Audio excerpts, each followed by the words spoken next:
Olá! Confesso que estava um bocadinho ansiosa de vir para aqui para te falar sobre este tema, porque efetivamente este é um tema que me apaixona e, tal como expliquei ontem, corpo-memória é um tema que eu dei é algo que eu estou a desenvolver como uma pesquisa, não só uma pesquisa teórica, mas uma pesquisa com o trabalho que eu desenvolvo no programa Conecta-te ao teu corpo e liberta a tua alma, que faço com outras pessoas, está a servir de uma pesquisa para perceber então o comportamento do nosso corpo, a memória que o nosso corpo carrega. E hoje trago-te aqui um tema que para mim também é muito fascinante, que é o corpo-memória, pedagogia do oprimido. Se tu não conheces a pedagogia do oprimido, a pedagogia do oprimido vem do Paulo Freire, e eu tive conhecimento da pedagogia do oprimido através do teatro do oprimido, do Augusto Boal, e que faz este trabalho, que fazia este trabalho, porque o Augusto Boal já faleceu, que fazia este trabalho de trazer esta consciência do papel deste papel do oprimido ou do papel do opressor, trazê-lo para a consciência, da consciência deste papel que se desempenha na sociedade, do oprimido ou do opressor, e a verdade é que nós podemos assumir os dois, e que muitas vezes nós estamos no papel do oprimido sem termos essa consciência. Ou seja, existe uma ideia fatalista sobre este papel do oprimido, de que a vida é assim, tu nasceste assim e assumes aquele papel para o resto da tua vida sem teres a oportunidade de perceber que podes assumir outros papéis que não seja o do oprimido. E este oprimido, ele pode também desempenhar o papel de opressor, em que talvez tu sintas que a tua energia é uma energia que se sobrepõe à energia do outro, ou que o teu poder se sobrepõe ao poder do outro.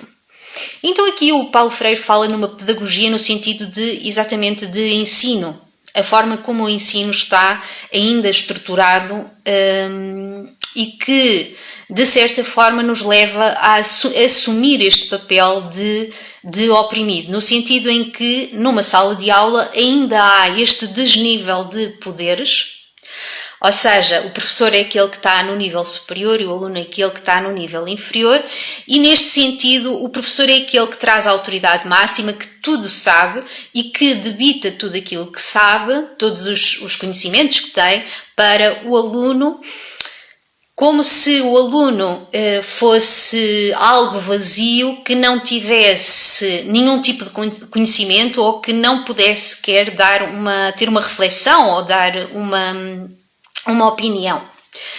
Então aqui há aquilo que o Paulo Freire chama de uma pedagogia não democrática, ok? Em que o aluno apenas absorve aquilo que o professor tem para dar, sem que questione, sem que raciocine, sem que utilize o raciocínio para então chegar a esse conhecimento. Porque o Paulo Freire fala que nessa possibilidade de uma pedagogia libertadora em que o professor e o aluno estão no mesmo nível, sendo que o professor é um moderador, não é? Um moderador do debate que vai existir na sala de aula, mas que o aluno pode ter a capacidade e tem a capacidade de poder comunicar a sua opinião sobre um determinado assunto e ganhando assim consciência de si, ganhando a sua consciência do papel que ocupa na sociedade, tendo consciência do papel que ocupa na sua vida, tendo consciência do papel que ocupa naquela sala de aula. Então, o que é que isto tem a ver com a memória do corpo? Tem a ver com a memória do corpo porque exatamente nós absorvemos estes papéis, como o papel do professor, que é um papel do superior, em que nós não temos nada dentro de nós, esta consciência que nós trazemos, não é? E que apenas absorvemos aquilo que este ser superior tem para nos dar. E muitas vezes nós absorvemos este papel para nós, de que dentro de nós não temos consciência de nós não temos consciência do nosso papel na sociedade, nosso papel no seio familiar, Não temos consciência de nós enquanto ser que tem um saber que vem da sua experiência, da experiência que o seu corpo teve com os acontecimentos da sua vida, de toda uma experiência que ele traz inata e também deste poder que ele tem de saber raciocinar, não é? Quando o raciocínio é posto em prática e quando nós puxamos por esta nossa faculdade de saber raciocinar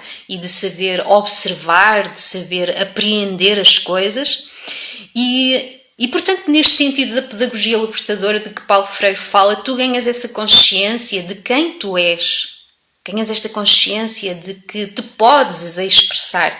Exatamente isto vem trabalhar este sentido, o sentido do eu, o sentido do lugar que ocupo, o sentido daquilo que eu sei, que vai de encontro, este sentido que te permite perceber que dentro de ti há uma sabedoria e que mesmo assim tu podes trabalhar essa sabedoria interna, tu podes adquirir mais conhecimento através desta consciência do eu, de quem eu sou, de que eu tenho uma expressão no sítio onde eu estou, na sociedade, no seio familiar, na escola, eu tenho o meu lugar, não é? Há um sentido do eu, há um sentido de pertença, há um sentido de que eu me posso expressar tal e qual como sou, dentro daqueles conhecimentos que eu tenho, que eu fui adquirindo.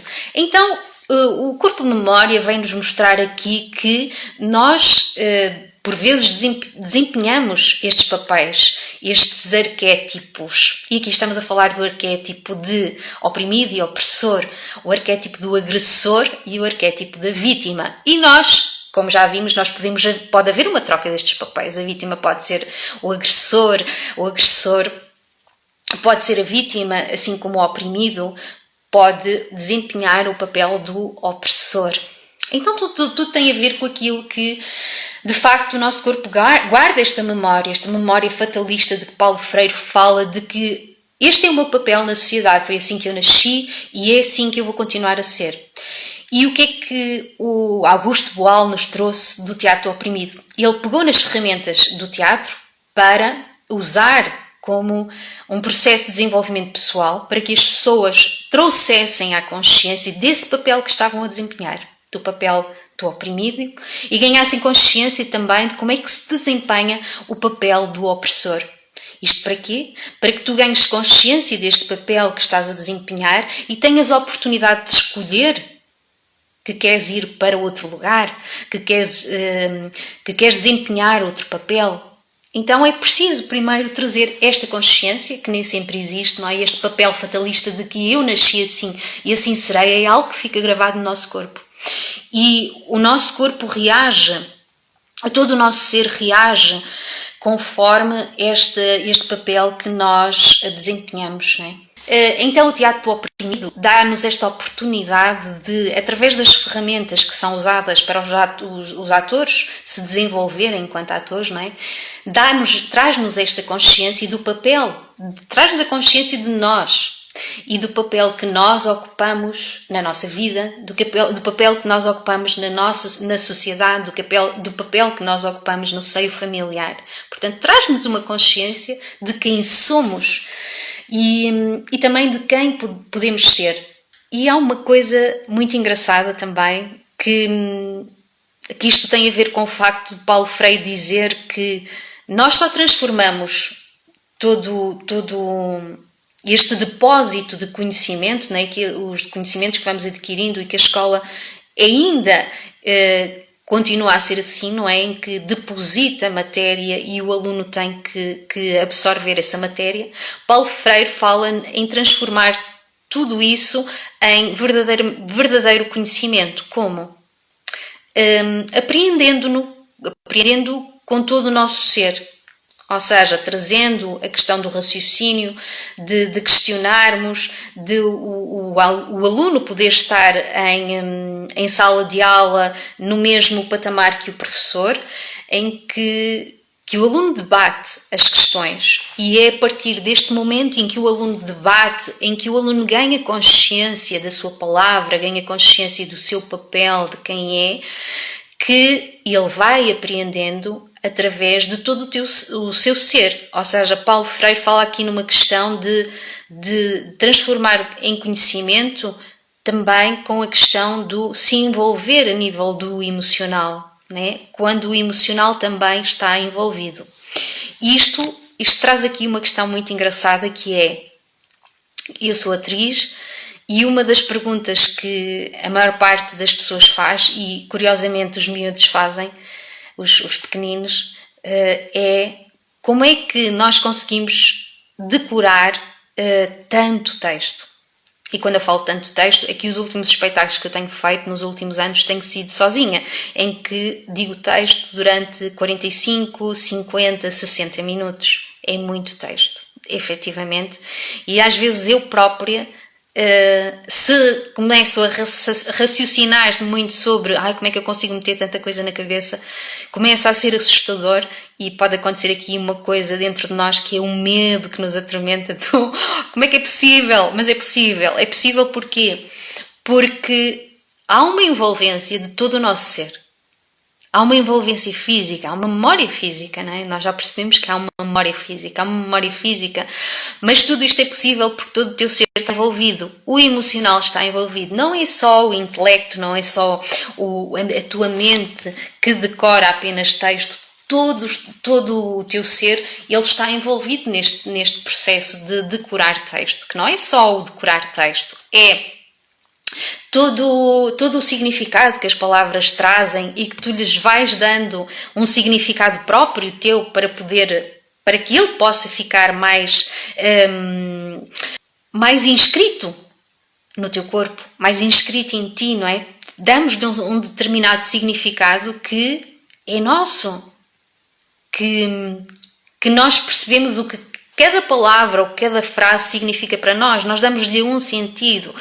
Nós estamos a envolver todo o nosso corpo, nós estamos a envolver todo o nosso ser, nós estamos a envolver todo o emocional. Depois tem a parte da imaginação, em que tu associas uma palavra a uma determinada imagem. Portanto, há aqui determinadas associações que têm um significado contigo, a ti, que tem a ver contigo, que tem a ver com este lugar que ocupas, que tem a ver com a consciência de ti, que te permite efetivamente decorar tanto texto. Eu me identifico muito com a pedagogia do libertador, a pedagogia do oprimido do Paulo Freire, porque efetivamente eu consigo perceber, e acho que qualquer um consegue perceber, que nós apreendemos melhor e transformamos esta matéria que nos é depositada em verdadeiro conhecimento quando nós estamos envolvidos com todo o nosso ser, quando há um entusiasmo, quando há uma vibração da nossa alma, quando nós nos envolvemos a nível emocional com as coisas. Efetivamente acontece aqui um milagre,